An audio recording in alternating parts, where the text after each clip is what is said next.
Bismillahirrahmanirrahim. Assalamualaikum warahmatullahi wabarakatuh. Perkenalkan, kami dari tim 26-4. Pada kesempatan kali ini, kami akan mempresentasikan buku kami yang berjudul Sistem Rekomendasi Produk Berbasis Algoritma Kecerdasan AI untuk Sistem E-commerce Berbasis Microservice. Pertama-tama, izinkan saya memperkenalkan anggota kelompok saya terlebih dahulu. Saya sendiri atas nama Siti Nur Alfia, NIM 130-2024-0191. Kemudian di samping saya akan dilanjuti oleh saudari. Saya sendiri Fakira Aprilia dengan NIM 130-2024-0123. Dilanjutkan saya Nurul Fitria Zahra dengan NIM 130-2024-0141. Dilanjutkan dengan saya Reskia Widya Ramadhani dengan NIM 130-2024-0091.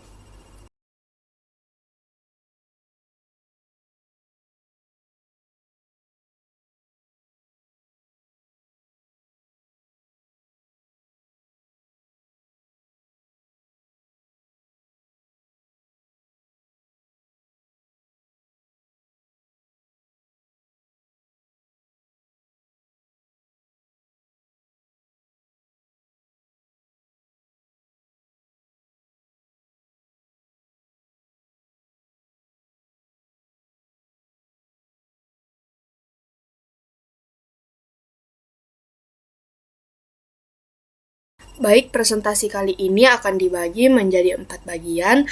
Saya yang pertama akan membawakan bagian bab 1 dan bab 2. Yang pertama, bab 1 pendahuluan. Di era digital seperti sekarang, platform e-commerce telah menjadi bagian penting dalam kehidupan sehari-hari. Di Indonesia sendiri, jumlah pengguna e-commerce diperkirakan mencapai 196 juta lebih pada tahun 2023, dengan nilai transaksi yang tumbuh 20% dari tahun sebelumnya. Namun dengan jutaan produk yang tersedia, pengguna sering mengalami yang disebut information overload, atau mereka kesulitan menemukan produk yang benar-benar sesuai dengan kebutuhan mereka. Dari sinilah muncul gagasan kami merancang sistem atau aplikasi yang bernama Smart Reco Commerce, yaitu platform e-commerce berbasis microservice yang dilengkapi sistem rekomendasi AI atau produk cerdas menggunakan kecerdasan buatan. Adapun rumusan masalah dan tujuannya, yaitu kami mengambil 3 rumusan masalah yang kami angkat. Pertama, bagaimana pengguna menemukan produk yang sesuai secara efisien di tengah banyaknya pilihan. Kedua, bagaimana platform bisa memberikan pengalaman belanja yang lebih personal. Dan ketiga, bagaimana membangun platform yang scalable dan mudah dikembangkan. Untuk menjawab itu, tujuan kami ialah merancang sistem rekomendasi berbasis AI, lalu mengembangkan fitur analisis perilaku pengguna, dan mengimplementasikan arsitektur microservice pada Smart Reco Commerce. Sistem ini dirancang untuk 3 jenis pengguna, yaitu ada customer, seller, dan admin, masing-masing dengan fitur dan hak akses yang berbeda. Sekarang kita masuk ke bab 2, yaitu landasan teori rekayasa perangkat lunak. RPL sendiri ialah disiplin ilmu yang menerapkan pendekatan sistematis dalam pengembangan pengoperasian dan pemeliharaan perangkat lunak. Definisi ini sesuai dengan standar IEEE yang intinya RPL bukan sekadar menulis kode tetapi mencakup seluruh siklus hidup perangkat lunak. Siklus hidup itu terdiri dari 6 tahap, yaitu perencanaan, analisis kebutuhan, perancangan, implementasi, pengujian, dan pemeliharaan. Kemudian adapun model pengembangan yang kami angkat, yaitu kami juga membahas 3 model pengembangan, yaitu waterfall, agile, dan incremental. Ketiganya memiliki karakteristik yang berbeda.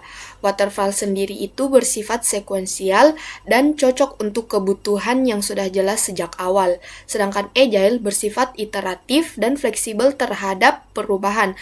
Lalu incremental menggabungkan keduanya, membangun sistem secara bertahap. Untuk Smart Reco Commerce sendiri, kami memilih model waterfall karena kebutuhan sistem sudah kami definisi. didefinisikan secara lengkap dalam dokumen SRS sejak awal, dan proyek ini memerlukan dokumentasi yang terstruktur sebagai luaran utama. Kami juga membahas Software Requirement Specification atau SRS, yaitu dokumen formal yang mendeskripsikan seluruh kebutuhan sistem. SRS yang baik harus lengkap, tidak ambigu, konsisten, dan dapat diverifikasi. SRS kami sendiri itu mencakup kebutuhan fungsional seperti autentikasi pengguna dan pemrosesan transaksi, serta kebutuhan non-fungsional seperti performa, keamanan, dan skalabilitas sistem. Sistem juga dirancang dengan 3 jenis antarmuka, yaitu antarmuka pengguna atau UI, lalu antarmuka perangkat keras, dan antarmuka perangkat lunak melalui API yang menghubungkan setiap layanan microservice. Baik, sekian itu yang bisa saya sampaikan untuk bab 1 dan bab 2. Selanjutnya saya persilahkan ke anggota tim saya, Saudari Nurul, untuk menyampaikan bab 3 dan bab 4. Baik, saya akan lanjut pada bab 3, yaitu simulasi teknik pengujian. Pengujian perangkat lunak adalah proses memverifikasi bahwa sistem memenuhi persyaratan yang ditetapkan. Ada 2 konsep utama, verifikasi apakah sistem dibangun dengan benar, dan validasi apakah sistem yang benar yang kita bangun. Kami menerapkan 7 prinsip pengujian internasional. Yang paling penting adalah pengujian hanya bisa membuktikan adanya cacat, bukan ketiadaan cacat. Dan pengujian menyeluruh itu tidak mungkin, sehingga diperlukan prioritas yang tepat. Jenis-jenis pengujian. Kami membahas 5 jenis pengujian yang relevan untuk Smart Reco Commerce. Pertama, black box testing. Menguji perilaku sistem dari luar tanpa melihat kode. Ini kami gunakan untuk memverifikasi seluruh fungsi sistem. Kedua, white box testing berfokus pada struktur internal kode, terutama untuk komponen kritis seperti algoritma rekomendasi AI dan logika transaksi. Ketiga, unit testing, menguji fungsi terkecil secara individual. Keempat, integration testing, memastikan komunikasi antar layanan microservice berjalan benar. Kelima, user acceptance testing, validasi akhir oleh pengguna sebelum sistem dirilis. Lanjut metrik evaluasi dan skenario uji. Untuk mengevaluasi sistem rekomendasi AI, kami menggunakan 3 metrik utama dari Confusion Matrix. Precision mengukur ketepatan rekomendasi. Dari semua produk yang direkomendasikan, berapa persen yang benar-benar relevan. Recall yaitu mengukur kelengkapan. Dari semua produk yang seharusnya muncul, berapa persen yang berhasil direkomendasikan. Dan F1 score yaitu rata-rata harmonik dari precision dan recall. Berdasarkan penelitian yang kami rujuk, sistem content-based filtering mencapai precision at 10 sebesar 88,4% dan F1 score optimal 66,79% pada Q sama dengan 30. Kami juga merancang skenario uji untuk 4 fungsi utama, autentikasi, rekomendasi AI, transaksi, dan pengelolaan produk oleh seller. Masuk pada bab 4, pemeliharaan sistem. Selanjutnya bab 4, pemeliharaan adalah tahap terakhir namun terpanjang dalam siklus hidup perangkat lunak. Ada 4 jenis pemeliharaan berdasarkan standar IEEE 1219, pemeliharaan korektif yaitu memperbaiki bug yang ditemukan setelah sistem digunakan. Yang kedua, pemeliharaan adaptif yaitu menyesuaikan sistem dengan perubahan lingkungan seperti pembaruan library atau regulasi baru. Yang ketiga, pemeliharaan penyempurnaan yaitu menambahkan fitur baru atau meningkatkan performa. Yang terakhir, pemeliharaan preventif yaitu mencegah masalah sebelum terjadi seperti backup rutin dan audit keamanan. Masuk ke rencana pemeliharaan Smart Reco Commerce. Untuk Smart Reco Commerce, kami menyusun rencana pemeliharaan yang terstruktur berdasarkan frekuensi. Yang pertama harian itu pemantauan log sistem dan backup database. Yang kedua mingguan itu evaluasi performa rekomendasi AI dan optimasi database. Yang ketiga bulanan, yaitu pembaruan model AI berdasarkan data aktivitas terbaru. Yang keempat triwulan, audit keamanan menyeluruh dan pembaruan dokumentasi. Yang paling kritis adalah pemeliharaan sistem rekomendasi AI. Model perlu dilatih ulang secara berkala agar rekomendasi tetap akurat seiring bertambahnya data pengguna. Arsitektur microservice memudahkan pemeliharaan karena setiap layanan bisa diperbarui secara independen tanpa mematikan seluruh sistem. Sekian dari saya untuk bab 3 dan bab 4. Saya persilahkan Reskia untuk melanjutkan bab selanjutnya. Baik, terima kasih Nurul. Saya Reskia Widya Ramadhani akan membahas bab 5 tentang kecerdasan buatan dan sistem rekomendasi, serta bab 6 tentang arsitektur microservice. Pada bab 5, kecerdasan buatan atau artificial intelligence adalah cabang ilmu komputer yang mengembangkan sistem mampu melakukan tugas-tugas yang biasanya memerlukan kecerdasan manusia seperti pengenalan pola, pengambilan keputusan, dan kemampuan belajar dari data. Dalam e-commerce, AI telah terbukti memberikan dampak besar. Implementasinya mampu mempercepat pengambilan keputusan, meningkatkan akurasi rekomendasi, dan mengurangi biaya operasional melalui otomatisasi. Kemudian ada 3 pendekatan, yaitu ada 3 metode utama dalam sistem rekomendasi yang kami bahas. Yang pertama ada collaborative filtering, yaitu merekomendasi produk berdasarkan kesamaan perilaku antar pengguna. Prinsipnya, pengguna yang punya selera mirip di masa lalu cenderung suka hal yang sama di masa depan. Kelemahannya adalah cold start problem, sulit memberikan rekomendasi untuk pengguna baru. Kemudian yang kedua ada content based filtering, yaitu merekomendasikan produk berdasarkan kemiripan karakteristik produk. Metode ini menggunakan TF-IDF untuk mempresentasikan produk dan consign similarity untuk mengukur kemiripannya. Penelitian menunjukkan precision 10 mencapai 88,4%. Yang ketiga, ada hybrid filtering, menggabungkan keduanya. Smart Rico Commerce menggunakan pendekatan ini. Content based untuk pengguna baru dan kombinasi keduanya untuk pengguna yang sudah punya riwayat aktivitas. Kemudian untuk alur kerja sistem rekomendasi, secara singkat, alur kerja sistem rekomendasi di Smart Rico Commerce. Yang pertama, setiap aktivitas customer, yaitu produk yang dilihat, dicari atau yang dibeli, dicatat otomatis ke tabel riwayat aktivitas. Kemudian kedua, AI akan menganalisis data itu untuk membangun profil preferensi pengguna. Yang ketiga, setiap produk direpresentasikan sebagai vektor TF-IDF.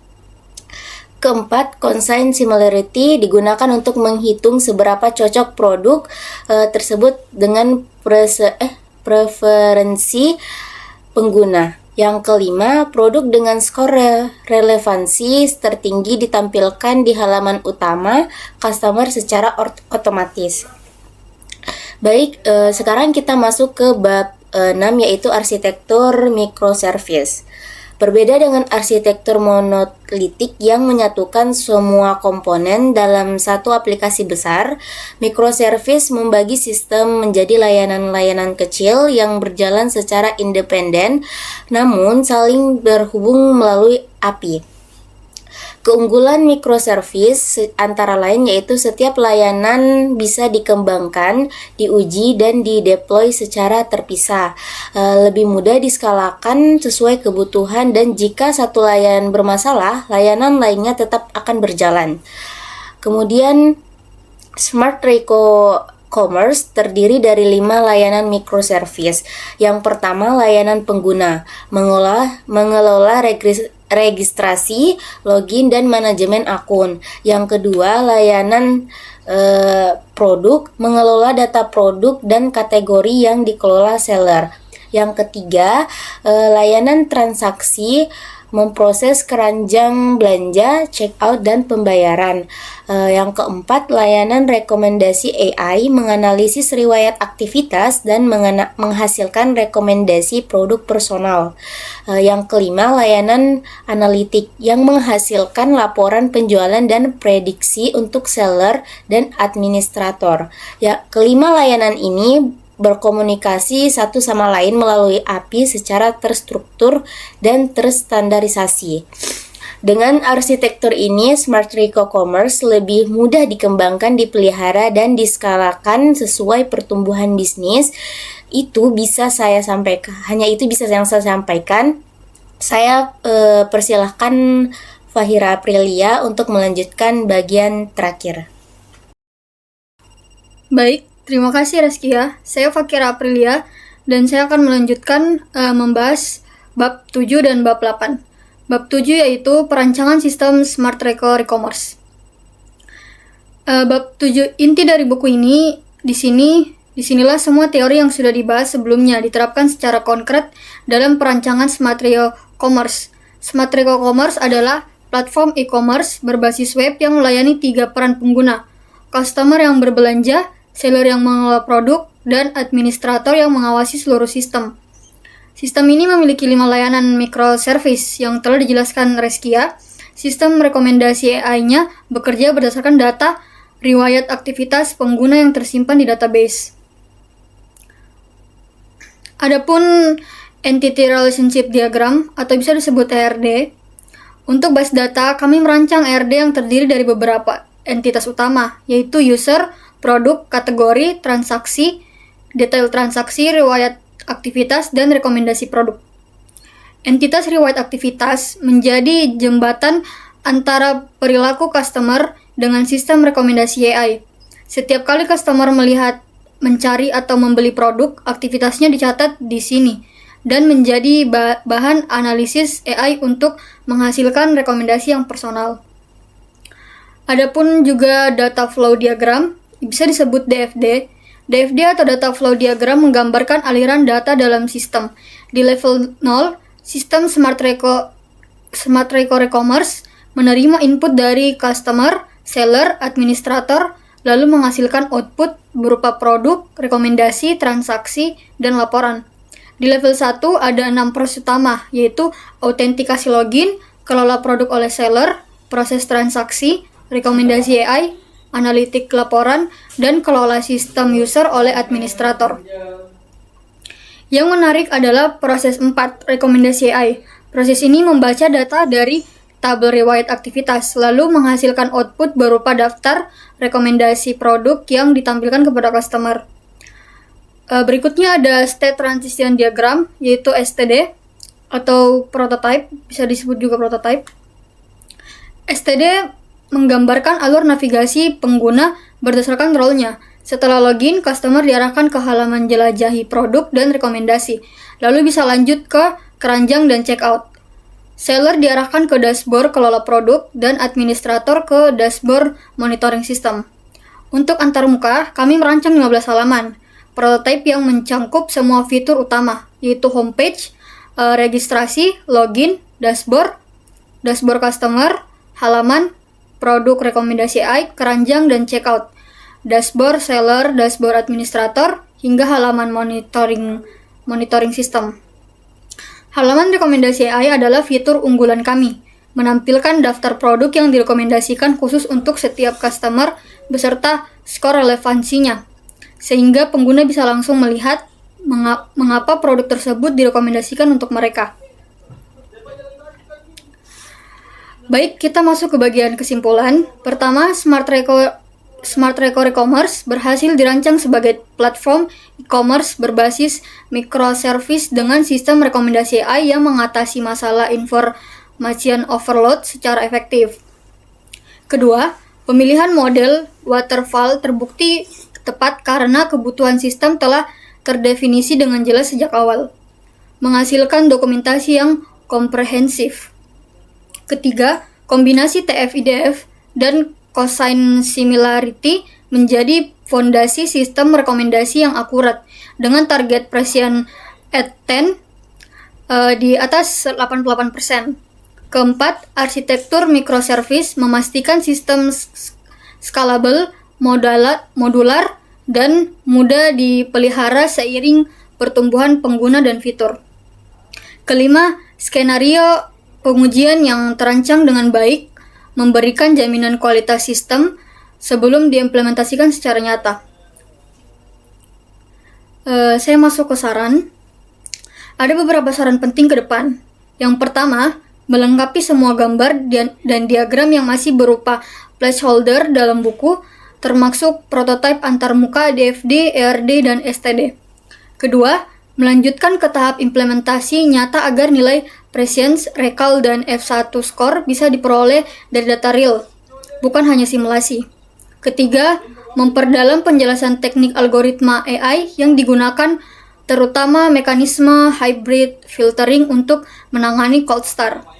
Keempat, memperkuat aspek keamanan dan privasi data mengingat sistem mengelola dan transaksi dan aktivitas pengguna yang sensitif.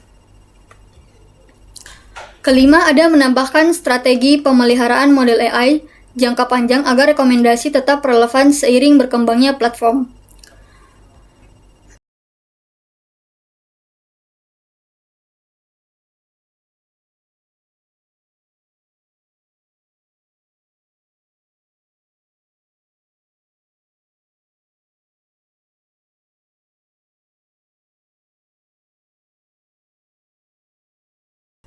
Baik, di sini saya akan tutup. Demikian presentasi kami. Buku ini merupakan karya akademik yang menggabungkan teori rekayasa perangkat lunak, kecerdasan buatan, dan arsitektur microservice dalam satu sistem yang utuh.